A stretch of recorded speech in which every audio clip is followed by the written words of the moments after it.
So let's get into this conversation about motherhood. Today, the people that we love will be celebrating us, and I think a lot of times people are determining why they should be should be celebrating us, and sometimes it's just relegated to you keep my clothes clean and you cook my dinner at night and things like that. But the responsibility is so much more than that. And I think that's where I want to start, is why this role is so important and why this role is worth celebrating. I'll toss that out there for anybody, whatever direction you want to take that in. Well, I can tell you, for me, parenting is a gift. It's a blessing from God. And one thing I don't want to do, I know I won't be perfect at it, I don't want to take it lightly. So it's important to me because he entrusted me with something so precious, his own children, you know? So to me, that's why this role is so important. Not to mention my love for them is like no other. Never experienced a love like this until I had children. Even the love you have for your husband is a different type of love, you know, but the love you have for your kids is, you know, it just runs, you know, in a deeper direction. That just makes it unique and special. So it is just important that I give them my all. They depend on me. They love me. That's it. You know, and I just cherish that. And I just honor this opportunity to be the mom, you know? What are you other ladies thinking about that? I would say, in addition to being a gift, it's a great responsibility. It's something that I prayed for a long time, and I wasn't sure if it really was going to happen.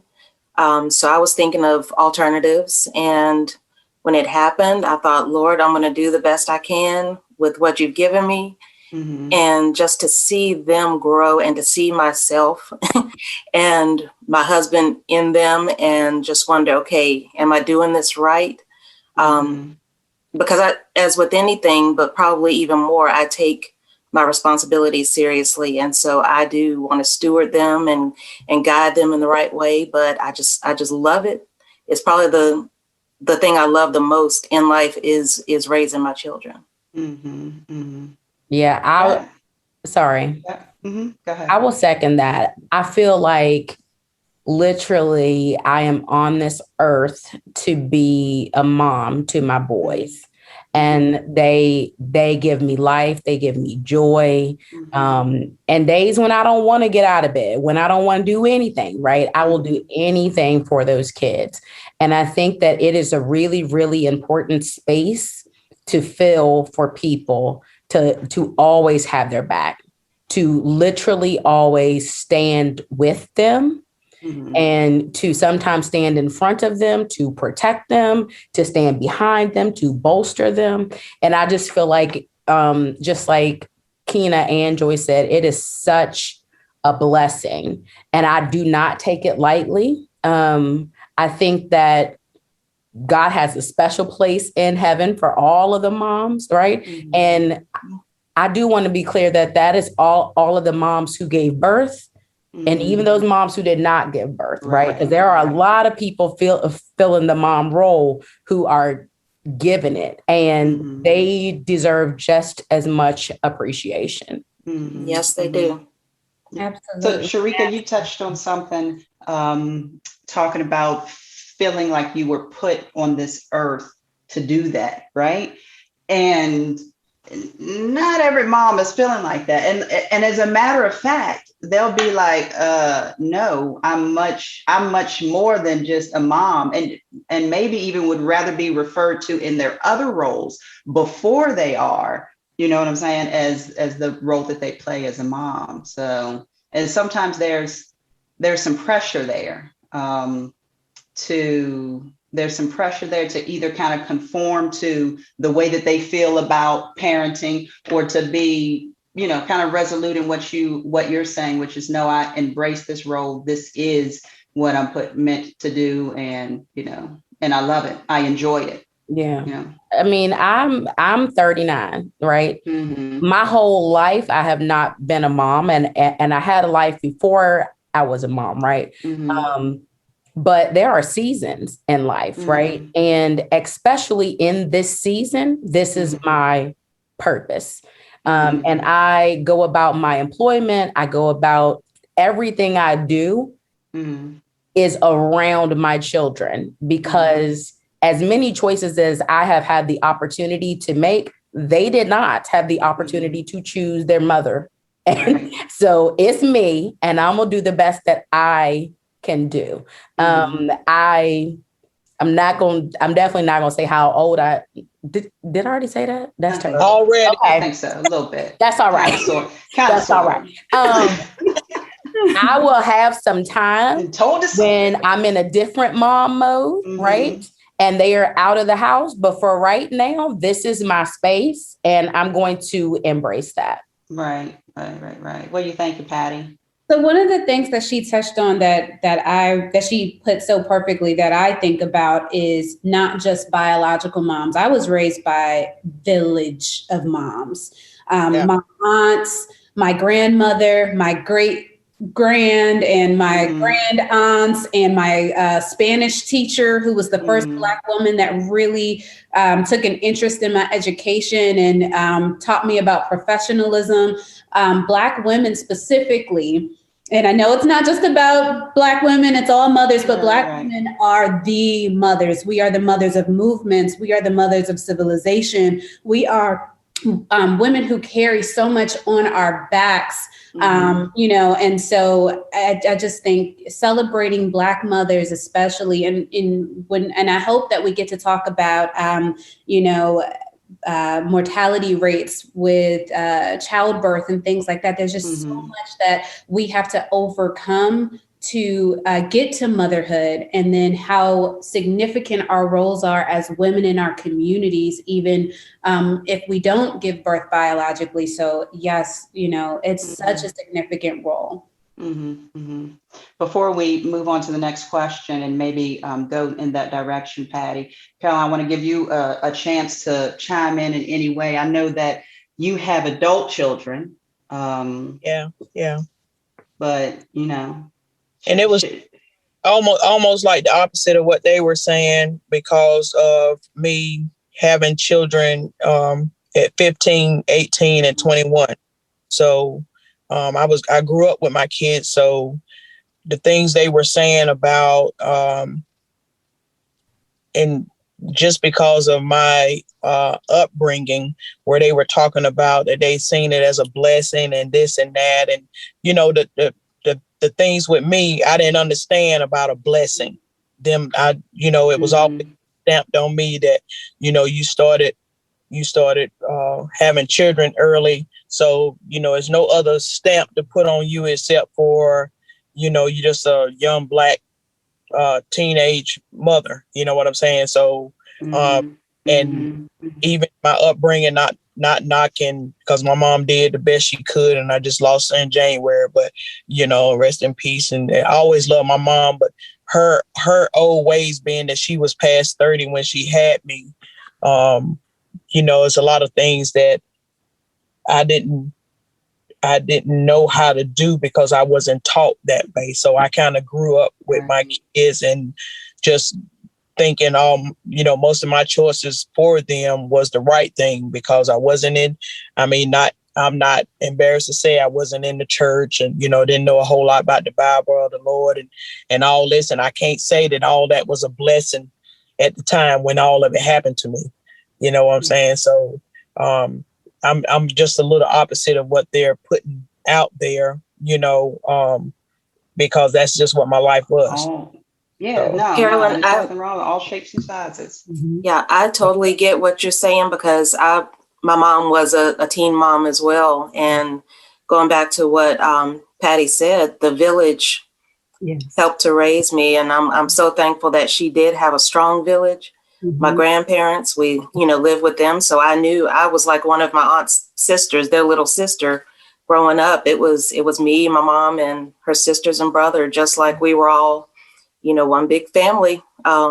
I still didn't have that because I was and my mom's, with her growing up in the, like the deep country of North Carolina or whatever, everybody still had a communication problem from their childhood. So as they are adult sisters and mothers and aunts and whatever, the communication was what they learned how to have in the country, which wasn't hitting on Jack. You know what I'm saying? That got passed to me as a child, and I passed it down to my kids because they knew that I would die for them. You understand what I'm saying? But as far as hugging and I love you and this and that, that's just something I never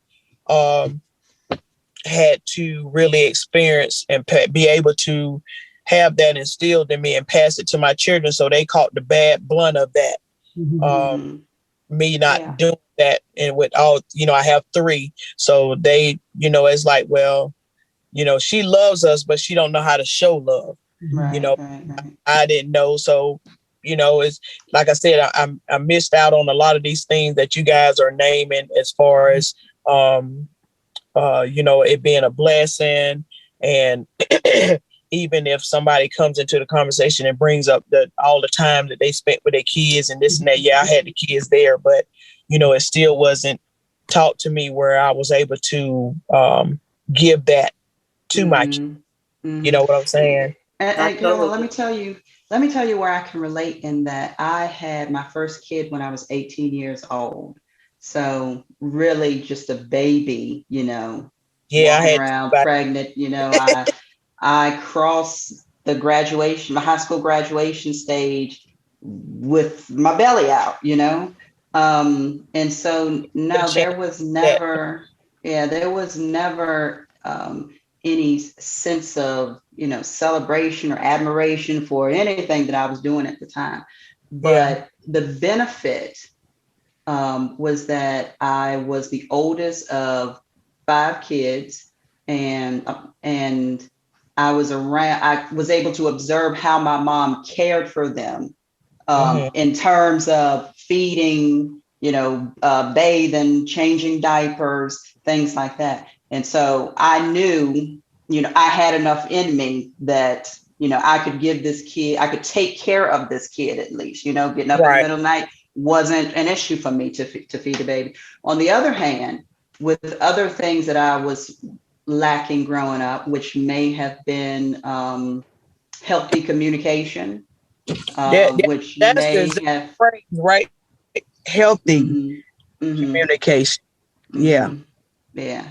So so I struggled there and was young, so I was figuring that out with a baby. And no, it was not easy all the time. Joyce, did you want to add anything before we move on? Well, Sherica, I think, had something to say as well, but go ahead. It was just so interesting what Carolyn was saying because, it's so many mothers out there that do feel, I kind of, I became a mother way too young, or I was raised up in a generation where, things were different, because I can relate to you where you say your mother was in her 30s. My mom, had difficulty getting pregnant, and also compiled with a lot of other health conditions. She didn't, have me until she was 30.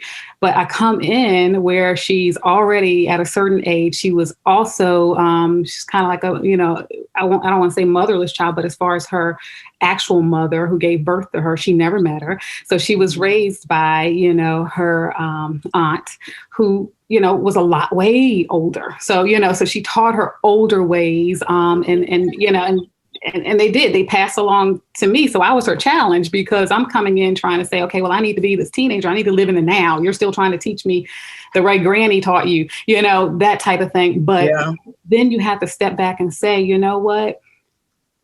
One thing about parenting, I'm realizing we won't be the best, because what's the best exactly? What exactly is the best? All we know is we have love. You're right. It's hard to show love if you weren't really shown love or taught how to love, but you still were able to find love for your kids, to raise your kids and give them and do the best that you could do. Right. You know what I mean? So in that alone, that is something we're celebrating. And I just want to say, I commend you. I know you didn't feel, that, okay, I felt that motherhood was great for me. I didn't feel that, but the fact is, look what you have accomplished, and that is just empowering in itself. And I can tell you, and I'm glad to hear us that we're talking about our childhood and our foundation, because that's one of the things I jotted down that I was hoping we can kind of, dialogue about, because my parenting style, I would say, came from my mom, but some of it came from rebelling against how my mom taught me. Yeah, because that's how I got pregnant.